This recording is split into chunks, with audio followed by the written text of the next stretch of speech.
তারাপীঠে গিয়ে খুব ইচ্ছা ছিল মায়ের ভোগ খাওয়ার। তো সেই মতো চেষ্টা করেছিলাম মায়ের ভোগটা পাওয়ার জন্য।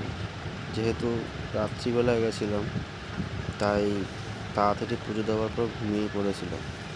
অ্যালার্ম দেওয়া সত্ত্বেও দেরি করে উঠে আর 1 সেকেন্ড না থেকে আমি দৌড়ে যতটা সম্ভব তাড়াতাড়ি গিয়ে দেখি যে না, একটা ভোগ আমার জন্য অন্তত রয়েছে। মন্দিরের বাইরে এক সেবায়েত বিক্রি করছিল মাত্র 100 টাকার বিনিময়ে। ভোগটা আমি মাথায় করে নিয়ে আসি। খুবই আনন্দ পেয়েছিলাম ভোগটা পেয়ে। ভোগের স্বাদ তো অতুলনীয় ছিল, অতুলনীয়। যা কোয়ান্টিটি ছিল দুজনের জন্য এনাফ। মন্দিরের বাইরেই বিক্রি করে, সেখান থেকে নেবেন, পান্ডা ধরবেন না। মাত্র 100 টাকা বিনিময়ে আপনারা এই প্রসাদটা পেয়ে যাবেন। আর এর স্বাদ মানে কি বলবো। তো সবাই মিলে বলো জয় তারা।